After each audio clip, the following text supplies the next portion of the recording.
नमस्कार दर्शकों, स्वागत है आपका रैंकर्स न्यूज़ में। मैं आपके साथ हिमानी बेस्ट। दर्शकों, आज के विषय की खास चर्चा के लिए हमारे साथ मौजूद है श्री अखंड परशुराम अखाड़ा के अध्यक्ष पंडित अधीर कौशिक जी, जिनके द्वारा हरिद्वार शहर में स्थित गौतम फार्म में पारंपरिक शस्त्र चलाने की शिक्षा व दीक्षा दी जा रही है। तो सर, आपका बहुत बहुत स्वागत है हमारे कार्यक्रम में। धन्यवाद सर। जैसा कि मैंने जिक्र किया कि आपके द्वारा हरिद्वार शहर में पारंपरिक शस्त्र चलाने की दीक्षा दी जा रही है इस वक्त, तो ये जो शस्त्र चलाने की दीक्षा है उसके इतिहास के बारे में सर्वप्रथम हमें बताएं। बिल्कुल, ये देवों की नगरी और देव नगरी में सब में पहले शंख की ध्वनि होनी चाहिए। शंख की आवाज़ होगी तो जो बुरी नकारात्मक आत्मा होंगी वो दूर होती हैं। सब में पहले प्रथम हमारे पूजा में शंख बजता है तो एनर्जी आती है। और हमारे जो कोरोना बीमारी चली है ना, जिन बच्चों ने शंख बजाना सीखा, जिन परिवार शंख बजाते हैं, जितना हम शंख बजाएंगे उतनी हमारी सांस की नली खुलती है, तो उससे कोरोना नहीं होगा। शंख हर मनुष्य को, हर व्यक्ति को बजाना चाहिए।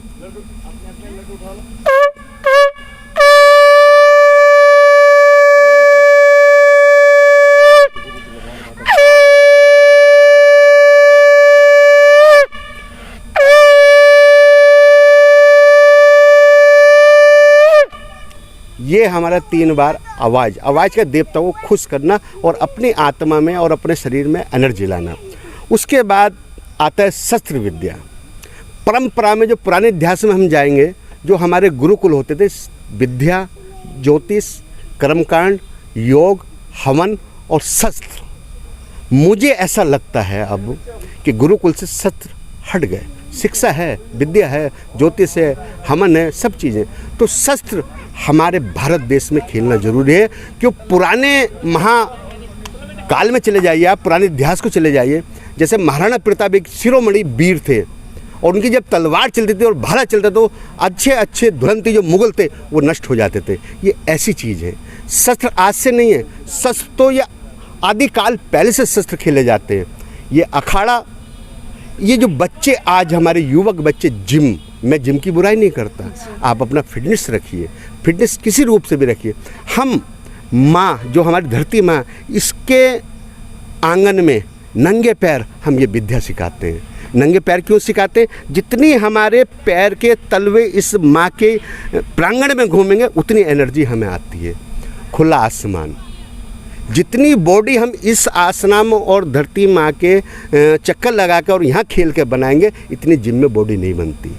हमारा पसीना जितना बहेगा उतने हम स्वच्छ रहेंगे। ये ध्यान रखना भाई। पूरे हिंदुस्तान जो सनातन धर्म को मानते, इस चीज़ को ध्यान रखिए। जितने हम नंगे पैर इस धरती माँ के प्रांगण में घूमेंगे उतनी एनर्जी हमें आती है। और जितना खुले आसमान के अंदर हम चलेंगे, घूमेंगे, शिक्षा लेंगे, साइकिल चलाएंगे और योग अभ्यास करेंगे तो वास्तव में आप बहुत अच्छा अपने शरीर को पावर विंडो ला सकते हैं। एसी में हम बैठते हैं, एसी कार में हम घूमते, पसीना कहाँ जाता है? सब में कारण बीमारी का ये भी लक्षण है जी। आप खुले आम अपनी रिहर्सल करो। जैसे आप देख रहे हैं हमारे बच्चे शुरू में गौतम फार्म हाउस के 2 राउंड लेते हैं। ये हमारी शुरू की दीक्षा है। पूजा करने के बाद 2 राउंड, फिर इन्हें शस्त्रों का प्रणाम कराते हैं। यहाँ जो हम शस्त्र विद्या दे रहे हैं निःशुल्क, इसमें मेरा कोई मतभेद नहीं है, कोई राजनीति नहीं, कोई वो नहीं, क्योंकि मैं धर्म को जानता हूँ। राष्ट्र धर्म मेरा पहले परम कर्तव्य है, धर्म मेरा कर्तव्य है और कर्म मेरा ज्ञान है। जितनी विद्या मैंने सीखी अपने पूर्वजों से, वो विद्या इन बच्चों को मैं सिखा रहा हूँ। आत्मनिर्भर, माननीय प्रधानमंत्री जी ने भी कहा कि आत्मनिर्भर बने। निर्भर कैसे बनेंगे? आप शस्त्र चलाइए, योगा कीजिए, योग कीजिए, हवन कीजिए, शंख बजाइए, घंटे बजाइए, घड़ियाल बजाइए। आजकल तो आश्रम और मंदिरों में जो एक हम देखा चाह रहा बहुत दिनों से, इलेक्ट्रॉनिक वाले वो डमरू आ गए, इलेक्ट्रॉनिक वाले घंटे आ गए, इलेक्ट्रॉनिक वाले वो नक्कारे आ गए। यार कम से कम सनातन धर्म वाले मानने वाले मंदिरों में तो पूजा पाठ में जाना शुरू करें। शंख बजाए, घंटे बजाए, घड़ियाल बजाएं, आपको एनर्जी मिलेगी, देवताओं का आशीर्वाद मिलेगा। अब ये एक पर्व आने वाला है, गुरु पूर्णिमा। गुरु पूर्णिमा का महत्व क्या है, ये आप विचार करिए और इन संतों से इस विषय पे बात करिए कि गुरुकुल में और गुरु का महत्व क्या है। अब वो महत्व रसी, जो एक रास और एक रसी है, उसका रेशो निकल के आएगा। गुरु कौन होते हैं? ये तो जब महादेव ने गणेश जी भगवान जी से और कार्तिक जी से कहा था कि चारों दिशा के जो चक्र लगा के आएगा वो विजेता मेरा पुत्र होगा। बुद्धिहीन हो मतलब बुद्धिहीन होगा, बुद्धि उसके विकास में होगी, ये कहा। कार्तिक जी तो अपने बैठे और उड़ान भर दी। तो चतुर कौन निकले? गणेश जी भगवान। उन्होंने अपने माँ बाप की पिड़गम्मा काट कर बोले मेरे तो तीनों लोक के स्वामी आप ही हो, मेरे गुरु आप ही हो। तो ऐसा क्यों नहीं? हम बहुत से लोगों को कड़वा लगेगा और बहुत से लोगों को अच्छा लगेगा। गुरु आपके स्वयं माता और पिता हैं, उनकी पूजा कीजिए, इष्ट देवताओं की पूजा कीजिए। जो गुरु अपने आप के पिंड दान करा चुका है, ये एक बहुत बड़ी राज की बात है। हालांकि उन्हें शिक्षा देनी चाहिए अपने भक्तों को। जो गुरु अपने पिंडदान और अपनी समष्टि कर चुका है तो उसको गुरु पूजा नहीं करानी चाहिए। जैसे महाबली बजरंगबली, शिरोमणि महर्षि भगवान परशुराम जी, 8 हमारे अमर हैं इष्ट देवता। इनकी पूजा करके, आराधना करके गुरु पूर्णिमा का पर्व बनाना चाहिए। अपने बड़ों का आशीर्वाद लेकर गुरु का पर्व बनाना चाहिए। ये चीज़ है गुरु की महिमा।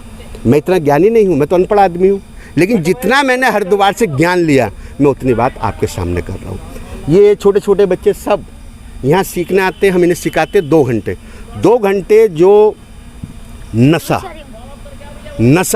एक जो इन युवक बच्चे, पुरानी नींव है हमारी। जैसा मट्टी का एक घड़ा बनाते हैं उस टाइप से इन बच्चों की बचपन बुद्धि होती है। जितना हम इन्हें ढालेंगे उतना ये मजबूत होंगे।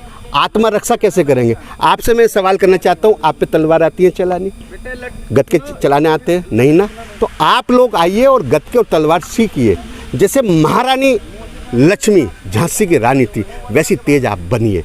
अपनी परिवार की रक्षा करेंगे, अपने मित्रों की रक्षा करेंगे, अपने पड़ोस की रक्षा करेंगे। ये शस्त्र विद्या है, ये आज की विद्या नहीं है, बहुत पुरानी विद्या है। और 3 पीढ़ियों से हम ये विद्या सिखाते हुए आ रहे। मैंने मेरे पिताजी ने बाबा से सीखा और बाबा जी से हमने कुछ हाथ सीखे और अपने पिताजी से भी हमने हाथ सीखे। और मेरे ज़्यादातर जो गुरु भाई हैं जो शस्त्र खेलना जानते वो मेरे दूसरे समाज से।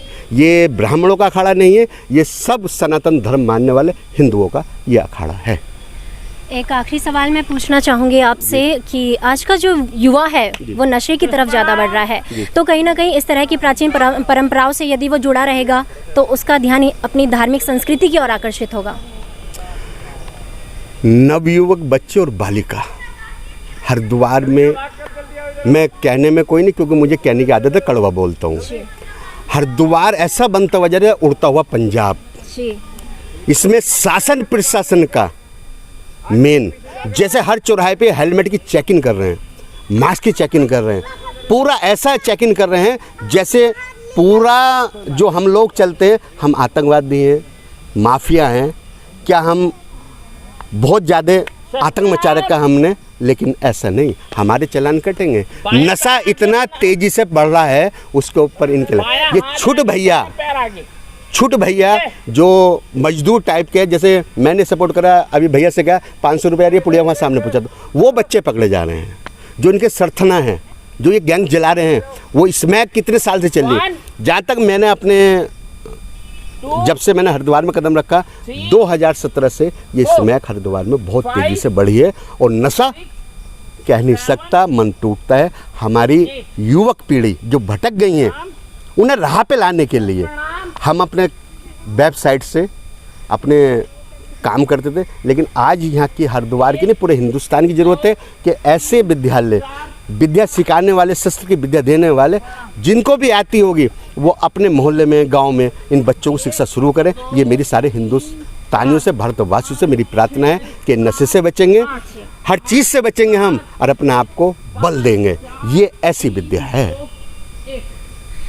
बहुत अच्छा लगा आपके साथ चर्चा करके इस विषय में, और क्योंकि बहुत सराहनीय कार्य आप कर रहे हैं अपनी संस्कृति और प्राचीन परंपराओं के संरक्षण में, तो आपका बहुत बहुत धन्यवाद करना चाहूँगी मैं। दर्शकों, आपने देखा कि किस तरह से पंडित अधीर कौशिक जी के द्वारा शस्त्र अशस्त्र चलाने की जो है शिक्षा दीक्षा दी जा रही है, जिसमें कोई भी उम्र का व्यक्ति, चाहे वह युवक हो, युवती हो, बच्चे हो या बुजुर्ग हो, कोई भी इस शिक्षा दीक्षा को ग्रहण कर सकता है, वो भी मुफ्त में। आइए कुछ झलक आपको यहाँ की हम दिखाते हैं।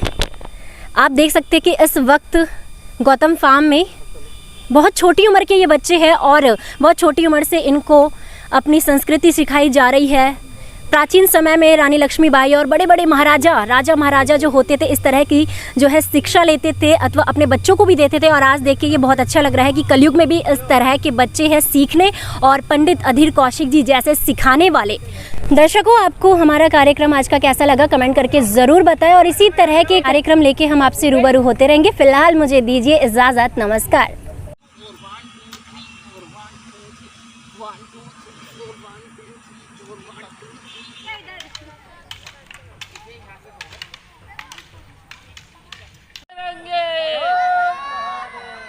जयकारा